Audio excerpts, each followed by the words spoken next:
folks. My name is Jim Worthen. The show is Worthen One-on-One.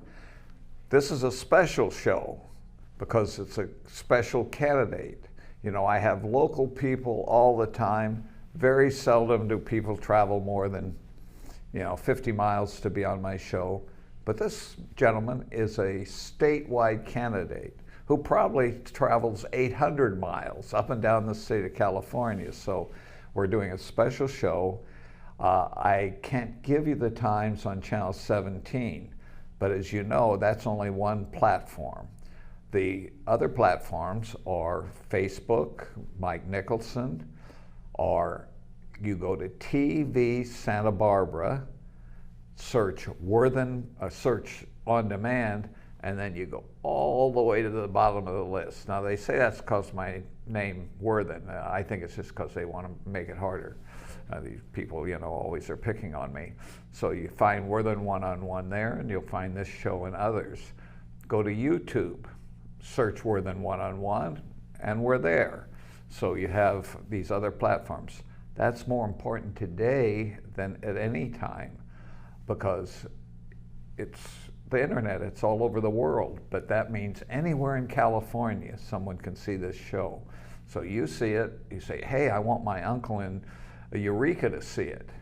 You can send them the link or you tell them how to find it. So it's very important that it's TVSB, that's the website, the demand section, down to the bottom of the pile, Worthen One-on-One, or YouTube, Worthen One-on-One. So it's kind of terrifying, as I've said before. My granddaughter says, you're going to be there forever on the internet? And I said, oh, really? And she says, yeah. Do you know what that means? I said, no. She says, 200 years from now, your great-great-great-granddaughter will be as embarrassed by you as I am. Now, she swears she didn't say that, but it's funny, I think. My guest I've known longer than he probably realizes I've known him. His name is Mark Meuser. He is a candidate for U.S. Senate. Now, we have an appointed senator in this seat. He was appointed when the giggling senator went to vice president from our Senate. I think she giggled everywhere. But I can't even remember his name, maybe Mark will tell us, but he's on the ballot for the first time as the U.S. Senator. Traditionally, people would like to make their own choice, and so somebody appointed by a governor, not just this strange governor, but any governor. Pete Wilson appointed somebody, he got beat the next time out. So this is really a more open race than people normally think with an incumbent. Mark Meuser, how are you? I'm doing great. Thanks for having me today. Where were you born? Right here in California, in Orange County. So what were your parents like? Well, my mother was a school teacher and my dad was a youth pastor. So I got started right here in Southern California, and I guess, loving, caring family.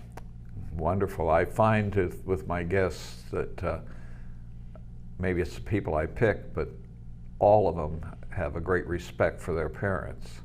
Or maybe it's the admonition in the Bible where it says, honor thy father and thy mother, and I remember the next part, particularly as I get older, and ye shall live long in the land. There's a promise for honoring your father and your mother. I thought it's just that, mother said that I brought you into the world, I could take you out of the world. So you never say a bad thing about your mother on TV because she's going to see it, right? Right. Your father was a pastor? Yes.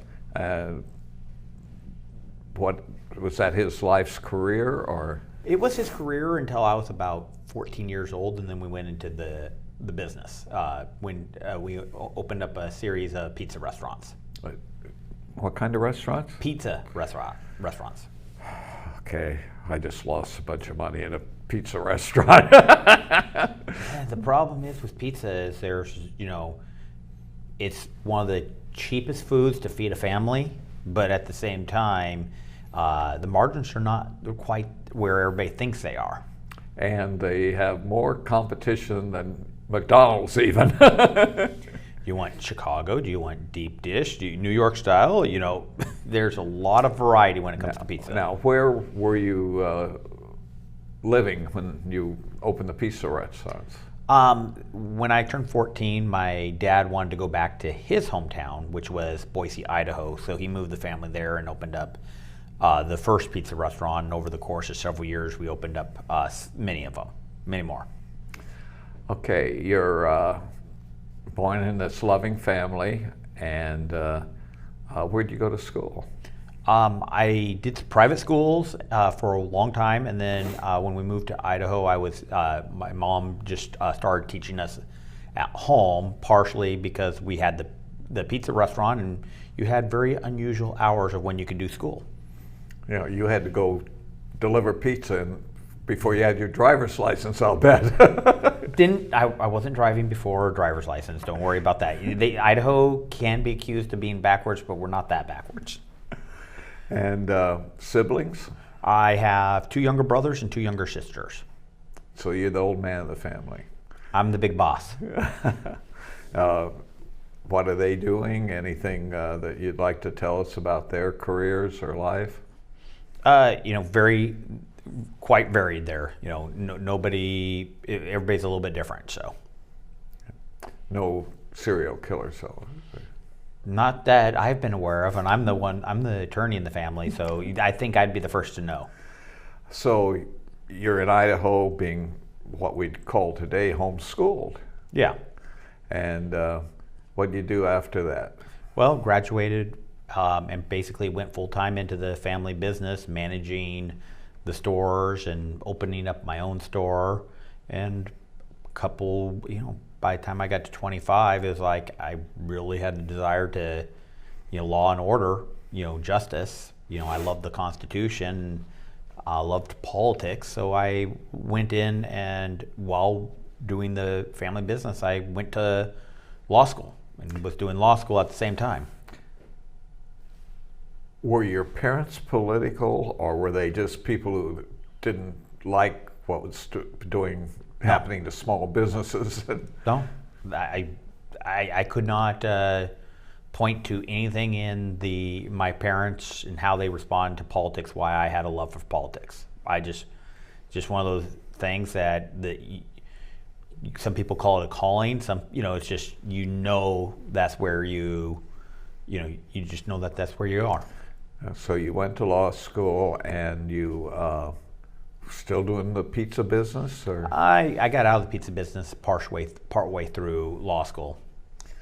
So, and when you finished, what did you do? I got involved in some political stuff around the country, moved to several different states, and then got back to California in 2007, I believe it was.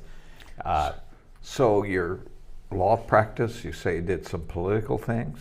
Yeah, I got my law degree and just started, I did a chief of staff for a senator, and then did some stuff for a nonprofit organization, writing their legislation, interned with a couple law firms here and there. And what was this, a U.S. senator or a state senator? It was a state senator. In what state? That was Missouri. Missouri. Okay. Yeah. Not a terribly leftist state. Well, it has its liberals, it has its conservatives, and sitting there watching how to make legislation. It was my job to make sure that the senator's legislative package, that the bills were written, and made sure that he had the votes to push it. So. I'm shaking my head because I was the first person with a card in the state of California when I went to Sacramento with Senator Bob Lagomarsino that said legislative assistant. Okay. So I know what you went through. Everybody in the state wanted your guy to take this bill. Yeah. People think that they come up with their own ideas, but they're serving their community, DAs, cities, special districts, individuals who need legislation.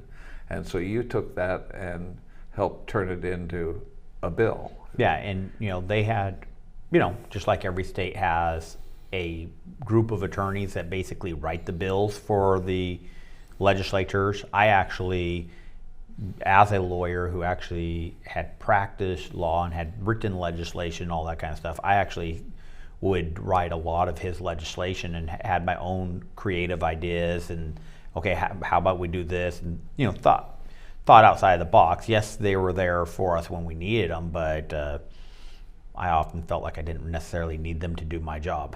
So you were way ahead. We used to have to go to legislative council to take these ideas and turn them into laws and give them back to the senator. But you were able to remove a lot of that. I babysat the legislative council quite carefully. I quite often, no, I don't like that language. Here, try it this way. More my senator's way. Yeah.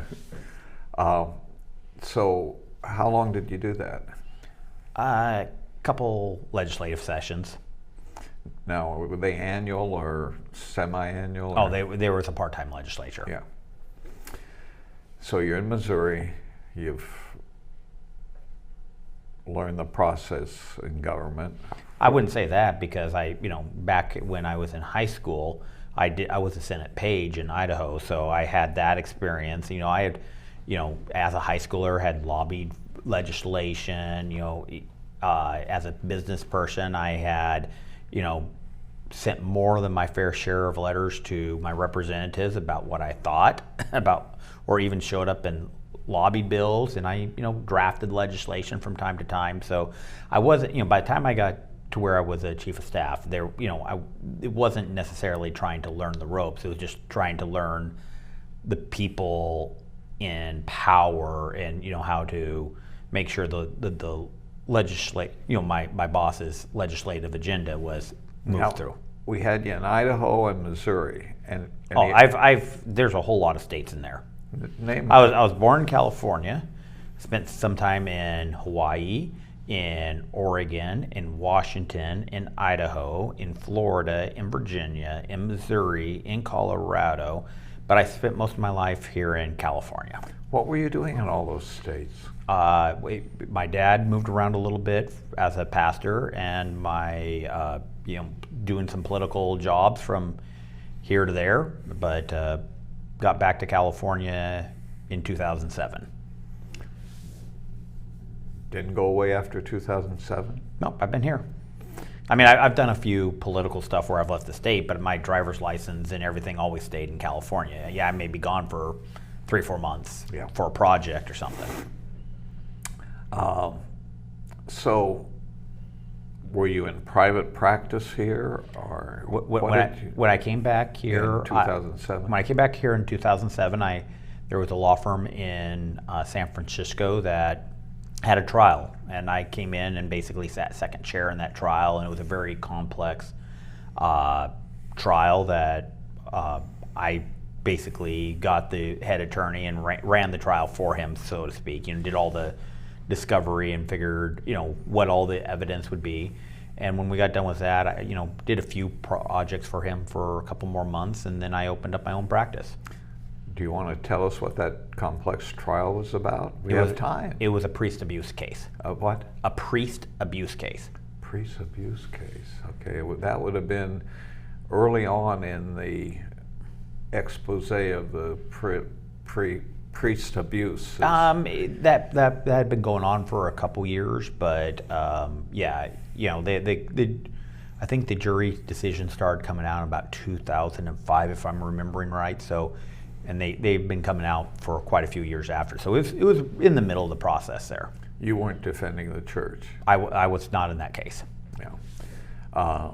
So that, of course, became a civil rights and personal set of cases all over the state, all over the country. Nation, yeah, and the world, really. Yeah, going back to Ireland even. So after you did that, you opened your own firm. I opened up my own firm, yes. In San Francisco. I was in the Bay Area. What part of the Bay Area? It was in Contra Costa County. Contra Costa County. That's Northeast, yes. Yeah. I grew up in Alameda County after San Francisco, so I kind of know that much about the geography. And what kind of law did you do there? I primarily did, a lot of personal injury, but not personal injury as in an automobile type accident. It really varied. I represented a lady who had been injured by United Airlines. She was a disabled lady. They didn't follow federal law, and so I represented her all the way up to the Ninth Circuit, where we overturned 30 years of legal precedent that said that airlines could be held liable for violating federal law if they injured a disabled American because they failed to follow what was called the Air Carrier Access Act. And so, so it wasn't your just go get a ambulance chaser. I had somebody who had taken, I think it was Tylenol or something like that, that had Tylenol knew that it should have been recalled. There was, and so we took that case up in federal court, and so I had there was no two cases that were the same. It was a very diverse practice. It really,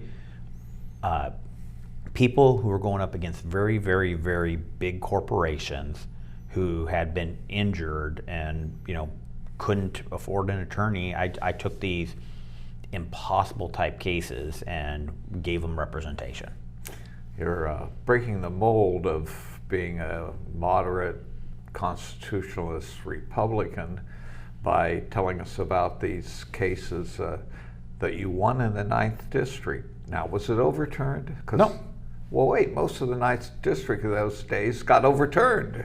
We actually expected them to appeal to the Supreme Court, but they didn't, so they let it stand, and it's a precedent-setting case that's still on the books to the day. It's probably the best way to have not legislation, but the precedents in the court are, to me, more important than a lot of legislation and particularly regulations. So you're defending people who need a defense. No, I'm representing people who need compensation. Pardon me, you're right. You're not, I'm thinking you're defending their needs, but they were the plaintiffs against what we would call today the elite corporations. Yeah. So you're over there in the East Bay doing this. Where'd you go from there? I did that for until about 2012, and then 2012 I ran for state senate in the Bay Area. Contra Costa still? Yep, Contra Costa, and I did not win. Who was your opponent? That would have been Mark DeSaulnier, who's now currently a congressman. Okay. The other Contra Costa was George Miller's son, wasn't he? That was Congress. Yeah. So this was state senate. That's right. The father was in the state senate back in many years. Many, yes. Yeah, I was an aide in the Senate then. George Miller, what a great old guy. He wasn't like his son. I mean, his son wasn't like him. Very blue dog Democrat. Yeah. So I got done running for state senate, and I knew that there was a lot of problems in California, and I was going to have to be a little bit more flexible to be involved in those opportunities. So I stopped really taking on new cases, and it took till about 2015 to run out the rest of the practice because of how much work I had. And and in 2015, got involved in the presidential elections that we had in 2016, and then in 2017, a group of people, because of all the work I was, in between all this, I was also doing some election work, and because of the work I was doing in elections, a group of people said, Mark, we need you to run for Secretary of State. So in 2017, I ran for Secretary of State here in the state of California, which is the chief election officer. And so I did that in 2018. I didn't win that, but... Now, is that where you rode the length of the state on a bicycle and we saw you up on Shoreline Drive for a rally? Yes, you saw me at Shoreline Drive for a rally, but I didn't just go the length of the state. I went to all 58 counties. Whoa. So I actually kind of went up and down the state 3 times. And up into the mountains a little bit. Every single county. There's 58 counties. Over 48 days, I hit all 56 counties. Yeah. Now, you became involved with someone who is a real media hawk. She happens to be in the political side. I think she's the national committee woman for the Republican Party from this state. You're talking about Harmeet Dillon and the Dillon Law Group. Yeah, she's on Fox. She's on Media Hog. Yeah. Great. We love her. So tell us how that evolved. Yeah, that happened in 2017. At the same time that I was going to run for Secretary of State, I still have to pay my bills. You can't just travel up and down the state and not expect your landlord to be paid, or have food to eat and all clothes to wear. So you do have to still make personal money. So Harmeet Dillon and I, in 2012, when I ran for state senate in Contra Costa, she was running for state senate in San Francisco. So our paths had crossed multiple times.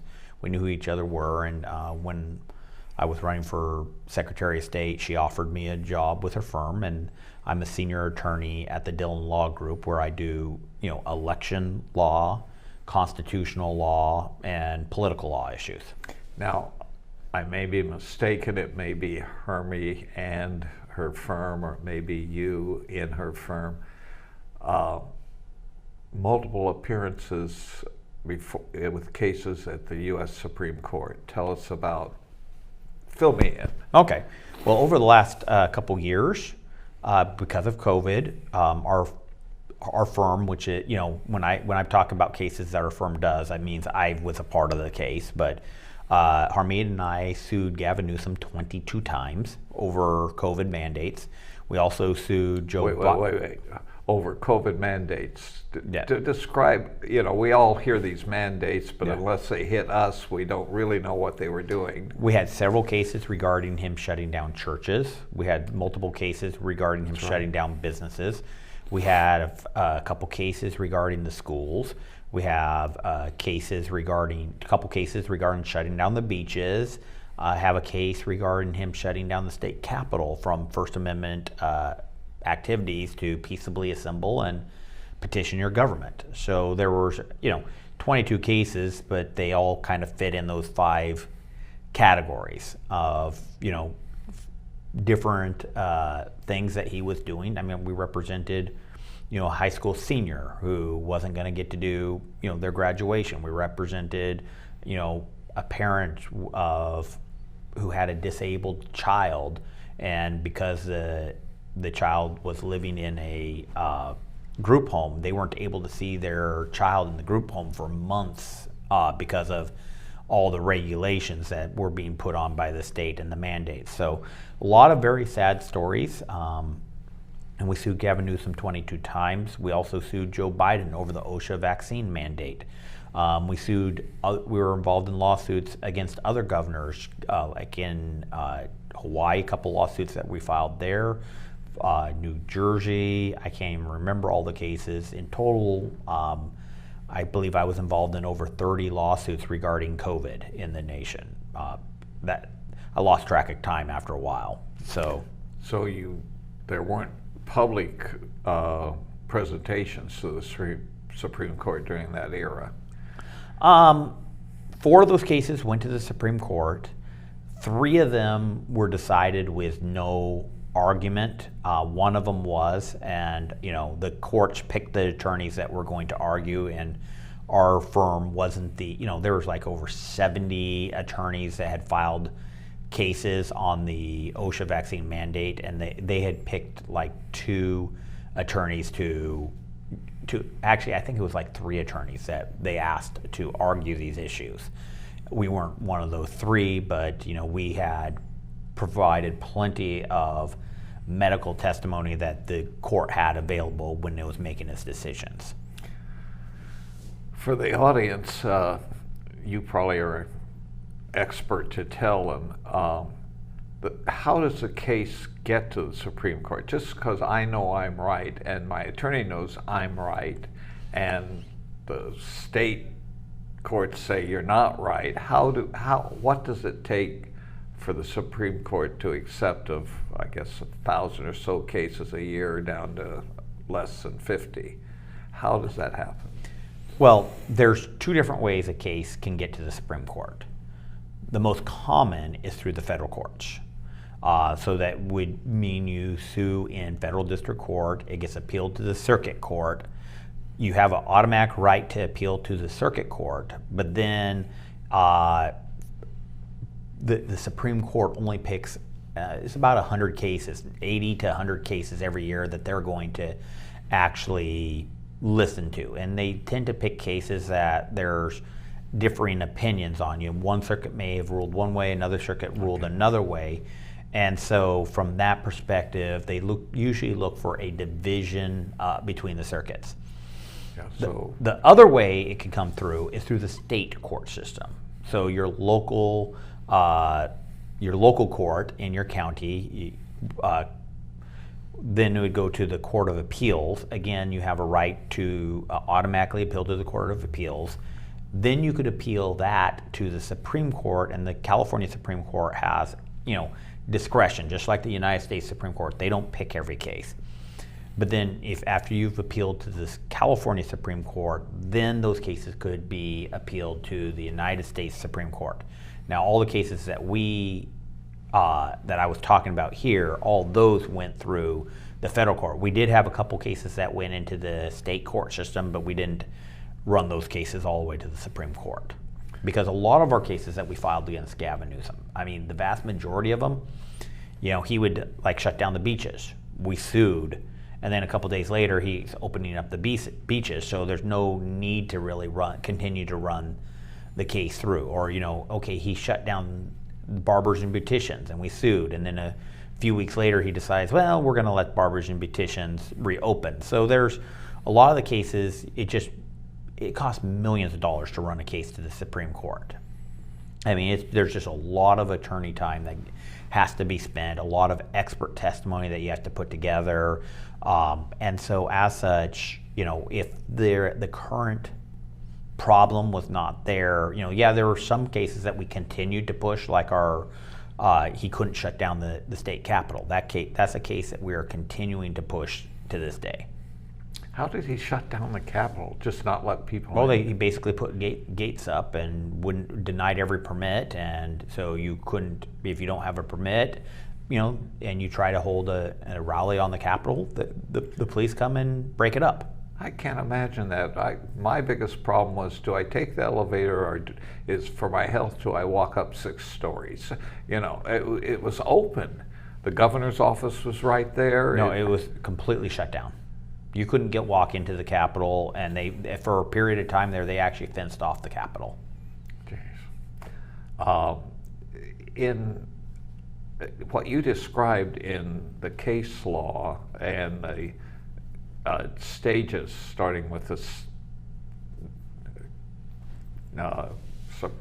Superior Court system, I think most of us have seen in death penalty cases. Is that what you're describing is all the appeals to the state, then it starts through the federal appeal? No, it goes from California Supreme Court to the U.S. Supreme Court. You do not go back to the federal and work up that way. So, and I think you corrected me, that's the way most of the cases that go through the state system go right over. They don't go down to a federal judge. Let's go back to 2016. Okay. You're going to run for Secretary of State. What were the issues? And In particularly 2017, ones- so. Yeah, particularly ones that still exist. Well, probably the biggest problem was California has the worst run elections in the nation. I'm not saying that, that's what MIT says. MIT every year or every 2 years ranks all the states and how they run their elections, and California is always in the bottom 3. And the other two, will always, just maybe they're. Wait. This isn't some conservative right-wing group saying that? No. Who was saying that? MIT and Caltech. These are bright people. Yep. Well, the administration of California elections stinks. It is poor. It is very poor performance. Nationwide, the average state may have 0.5% to 1% provisional ballots, which means you show up to the polls and we don't see you on the voter rolls or something like that. It's like about 0.5% to 1%. California is double digits. That means that you have What? double digits. So like 1 out of every 10, or it's actually like 1 out of every 8.5 people who go to the poll to vote are going to be given a provisional ballot. 8.5, that's 13 or 14%. Yeah. It's not pretty. So, we've all seen that, provisional ballots in California, and they're always a question in any close race. You're saying that my correct ballot has a chance of somebody canceling it who's part of that 13%. No, that's not what I. Okay. No, that's generally speaking. It's just our election administration is so poor. Partially, we're not doing a good job of cleaning our voter rolls, and when people move, the databases are just not being maintained properly, and people could show up at the wrong polling place, and there's a lot of reasons why you may be given a provisional ballot. You could show up at the poll and the databases aren't communicating right, and they go, here says that you've already voted, but here vote provisionally, and then they will do research on that ballot and no, you did not vote, so now your vote's going to count. So it's not like there's people trying to vote illegally. What's happening is that our elections are so poorly run that people show up to vote, and the election officials are saying there's something wrong here, and it's the problem is in the administration of the elections. It's not that somebody's trying to illegally vote. So my paranoia that I expressed of this guy with a provisional ballot is canceling my vote because he's voting the other way, it's not really a partisan thing, is it? No, it's it doesn't matter what your party is when the register of voters is not keeping clean voter rolls that track who is eligible to vote and knows where you live and sending proper notices. We're all aware of the LA County that was told over 1 million people had to be removed from their voter rolls. Federal judge, yeah. Yeah, because they weren't cleaning the voter rolls. The thing is, the way how the law stands right now. What do you mean cleaning the voter rolls? Well, let me get into that. Okay. Go ahead. I'm not going to go give a complete history of this, but generally speaking, for many years, for decades, for centuries, the register of voters had a process of making sure that only the people who actually lived in the precinct were registered to vote in that precinct. Back in 1993, there was a law passed that was signed by Bill Clinton that's called the Help America Vote Act. In that law, in order to stop, where there were some states that had laws that basically said every 4 years you had to re-register to vote. If you don't re-register to vote, you're automatically removed. The process, I think some states even had it every 2 years. It was you're removed from the voter rolls automatically. And in order to stop that process, there was a law put into place called the Help America Vote Act. Part of that procedure was the register of voters, if they found out that you may have moved, they sent a postcard. If you did not respond to the postcard, they could not remove you from the voter rolls for up to 4 years. Now, that may have worked 60 years ago when people lived in the same house their entire life. You didn't move around. We have become a very transitory society where people not only don't live in a house for a couple years, they may move states. And we have become so transitory that people are moving all the time. Well, we have 3 databases that really track that. 1 is driver's license. 2 is the United States Postal Service change of address form. And 3 is Social Security. Because you get a new job, you immediately have to report where you're now residing. So there are 3 databases, government databases, that should be checked about every 30 days. You say should be. Should be. They're not being. They're not being. Right now, it's optional what a register of voters does. It needs to become mandatory. Every 30 days, the register of voters are checking those 3 databases. If any of those 3 databases flag that you have moved, you need to send a postcard to that person. If they don't reply, rather than you keep them on for 4 years, you got to remove them from the voter rolls and make them inactive. You know, we got to flip it rather than this whole concept, because what's happened is in 4 years, somebody could be moved 3 times and now they're registered to vote in 3 different counties. There's the number of people who have moved from the state of California who got a ballot mailed to them in another state for the recall was actually very troublesome. Now, it wasn't enough that that would have changed the election results or anything like that, but it causes a lot of people to be concerned about the integrity of the election. And it's because we're not cleaning our voter rolls as often as we should. I mean, it's this 4-year delayed process. Well, you know, I almost every day I hear a story. Well, somebody got married and now they're receiving 2 ballots, one in their married name, one their current name. Or great grandpa died 15 years ago and we're still getting a ballot for him.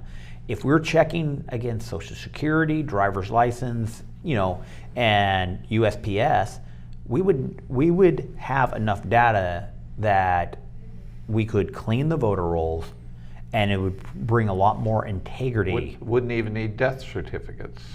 You know, and that's one part of the problem is, you know, people's family moves out of state.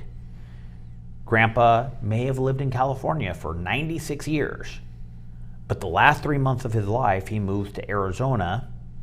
He dies there, and Arizona does not know to send the death certificate to California. They check voter rolls in Arizona. It's like, nope, this person's not registered to vote in Arizona. No big deal. But Social Security knows, and so if you were checking your voter rolls against Social Security, you would be able to clean that person off the voter roll pretty quickly. Okay, I'm going to ask you the paranoia question again. What you're describing, is there any political bias in it? Is it a process, or is it some clerks are Democrat and others are, conservative Republicans who want to get rid of the students? What? It is very easy anytime you talk about elections to become very partisan very quickly. And I am a Republican. I'm out there zealously representing Republican clients, and I can go toe-to-toe with anybody on a partisan basis. But really, when it comes to the integrity of our elections, people really need to stop and start thinking about what's best for the voters and stop thinking about what's best for a political party. You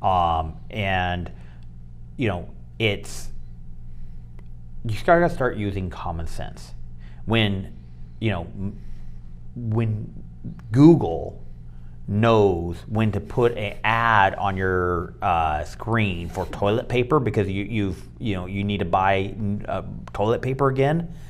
In the day of big data and with as much information as we have, people expect their government to have better rules. And our election system was really designed in the 1800s when we went to what's called the Australian ballot, the private ballot. Our rules were built back in the 1800s. We are a long ways away from that, and you have to really stop and start thinking about who our voters are today, how they move, how they're interacting. You don't know, 40 years ago, you knew everybody who lived in your neighborhood. You may not even know 10% of the people who live in your neighborhood today, because we're a much more transitory society. And so we got to stop looking at the voter rolls as something that somebody did 70 years ago. It doesn't make sense. People don't know who their neighbors are, so thus when you go vote, you can't expect to just take everybody's word, oh yeah, this is who I am, because you could find enough problems. And so there needs to be some integrity in the voting system so that people feel confident that their vote counts. Because the number one problem with California elections, even though I told we have the worst run elections, the number one problem in California is not our poorly run elections. The number one problem with our elections in California is that people think that their vote doesn't matter, so they don't even participate. Some of that's engendered by these procedural problems in the system, not by some nefarious person. Yeah. Let's take, for example, the state of Arizona. They were one of the states that were very, very close in 2020. And they sent out, I think it was afterwards around 25,000 people who moved before they voted. But when you looked at that data, it was all but about 5,000 or 3,000 of them had just moved somewhere else in the state. Well, it wasn't going to, if you voted for Donald Trump in Phoenix, you probably were going to vote for Donald Trump in Flagstaff. If you voted for Joe Biden in Flagstaff, you're probably going to vote for Joe Biden in Phoenix. And so a lot of it is like, yes, it's poorly run elections, but it was no harm, no foul. When you looked at the remaining 3,000 to 5,000 people who voted, who had moved out of the state, who, maybe they moved out of state and it's like, you know what, Arizona is a toss-up state. I want my last vote before I move out of the state or whatever. Those people, though, were pretty much equal 50-50. Half of them were Republican and half of them were Democrat. We don't really know. So that's just one aspect of election irregularity where they weren't following the laws, they weren't cleaning up the voter rolls, people were voting where they shouldn't have voted. A lot of them were no harm, no foul, but of the ones that, that could have been a problem, it looks like it was pretty much 50-50. Most register voters in the United States, and I've met a lot of them, just want a clean, fair election. They just want to do their job. But the bad apples, there are bad apples out there, and the bad apples are what make the headline news. Just remember 2020 and hanging chads and the sheet of paper up there looking for hanging chads. Get enough light through it, and those type of stories are what haunt everybody. But the problem is those stories really cause a lot of more harm than good. We're going to go to the Senate race, but I want to tell you two personal stories. One isn't really personal, except I was there. A man named Dino Rossi was the head of the Senate in Washington State, Republican. He ran for governor, and on election night, after all the ballots, so a week or two later, he was ahead by 300 some votes. Mm-hmm. Do you know the case? I believe I do know the case you're talking about. So it went through the courts, recounts, and some 700 ballots all against him were voted at a homeless shelter in Seattle. Yeah. After several months, he was declared the loser. Yes. Now that's the kind of race that says there's got to be a lot of this. Yeah. There isn't a lot of that, is there? Here's what I tell people. The number one problem is people don't vote. In 2018, I ran for Secretary of State. I got 4.4 million votes. I lost by about 3 million votes. But there were 4.5 million people who were registered to vote, knew it was their civic duty to vote, but just chose not to vote because they felt like their vote did not matter. The thing is, people got to stop complaining about what's going on and go vote. Go vote. And if we vote, and you vote in such an overwhelming number, then you don't have to worry about the few cases of election irregularities. So you would say Dino Rossi lost because 500,000 Republicans didn't vote, or people who were for him. I can guarantee you that I could have found enough voters, people who were very, very, very strong supporters of his. More than that, 700. I mean, I've been involved in elections that were won by 7 votes. Okay, the second one, personal.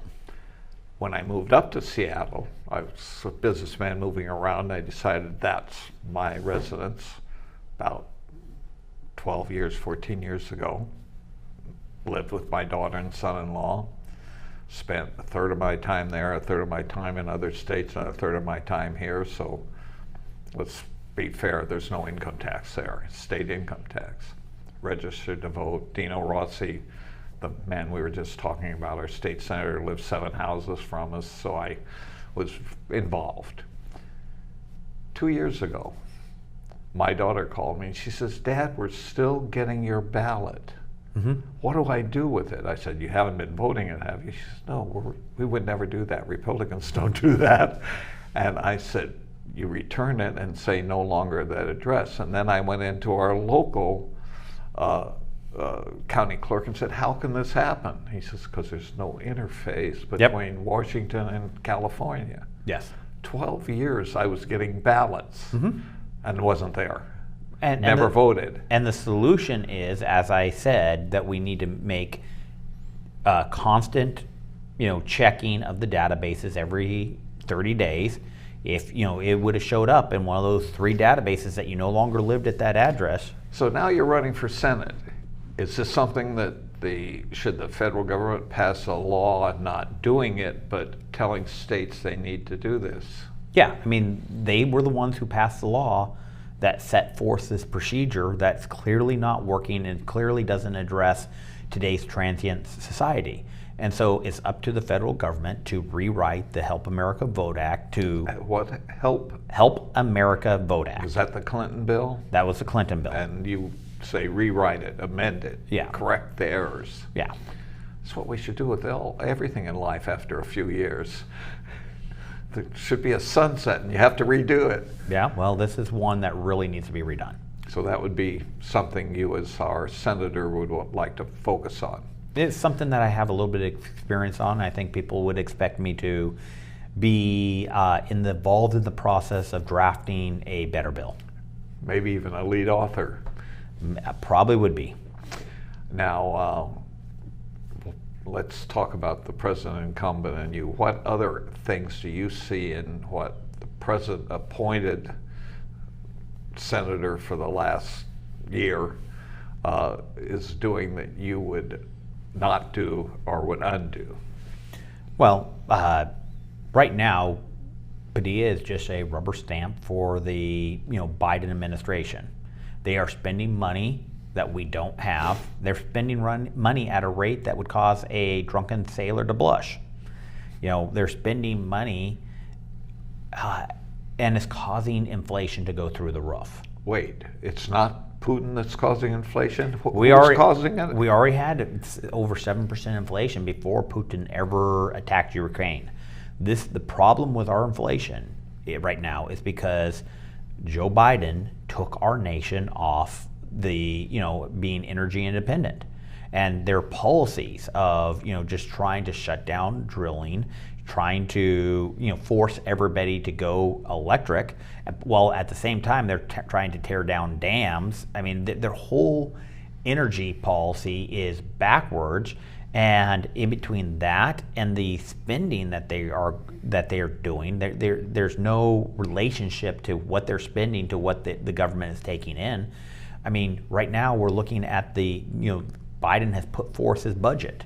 He wants to give $150 million to his crony attorney friends so that they could defend drug lords and human traffickers on the southern border in United States courts.